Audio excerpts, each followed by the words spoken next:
रोशनी ही रोशनी है, चार सू जो चार सू। इश्क है ये इश्क है, इश्क है ये इश्क है, जो छुपा है हर नजर में, हर तरफ जो रूबरू।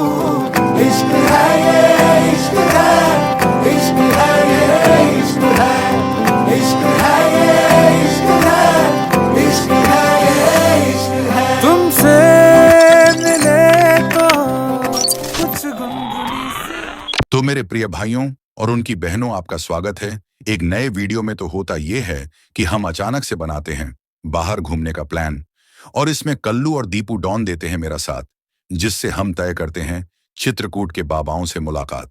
और इस तरह सुनहरा सूर्यास्त देखते हुए हम पहुंच जाते हैं करवी स्टेशन, और तत्पश्चात हम निकल जाते हैं मंदाकिनी आरती के दर्शन करने।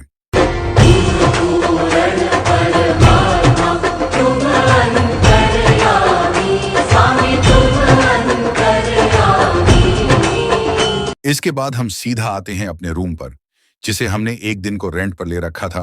आते ही हम थोड़ा बहुत लौटते हैं और फिर हमारा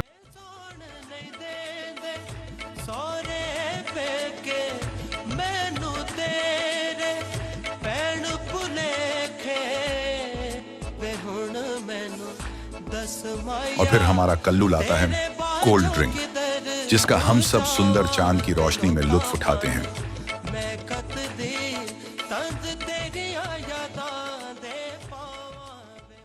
इसके बाद हम विश्राम करते हैं और अगली सुबह निकल लेते हैं। तमाम बाधाओं और जंगली रास्ते को अपनाते हुए हम पहुंच जाते हैं मंदाकिनी में स्नान के लिए एक उचित स्थान, जिसे सभी बुलाते हैं आरोग्य धाम। यहाँ पर दीपू के 2 शैम्पू के पैकेट का कर देता है कोई काम तमाम, जिससे दीपू रह जाते हैं अति हैरान, और इससे उत्पन्न क्रोध की ज्वाला को बुझाने के लिए लगाते हैं मंदाकिनी की शीतल जल का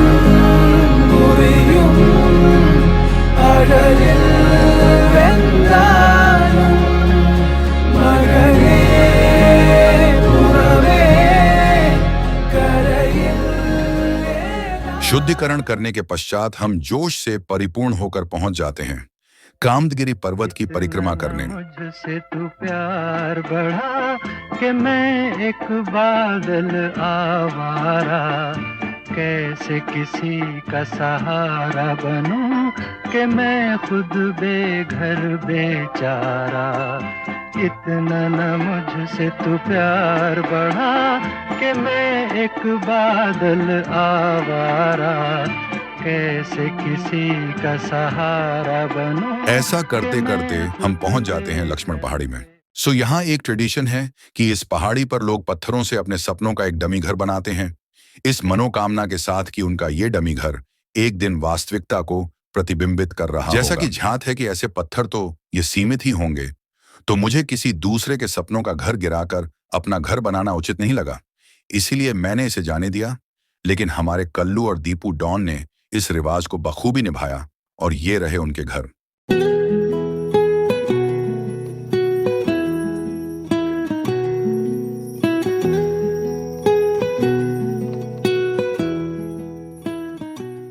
और फिर यहां से लौटने के बाद हम करते हैं अपने शरीर के लिए ईंधन का प्रबंध।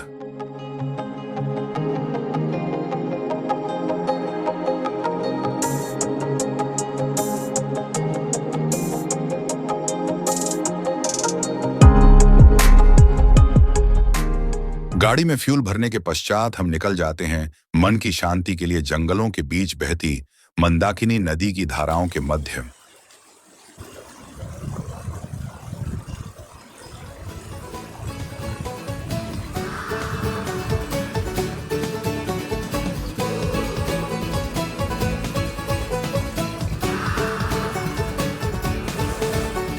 शामें मलंग सी, रातें सुरंग सी बागी। और फिर हम पहुंचते हैं सीधा हनुमान धारा।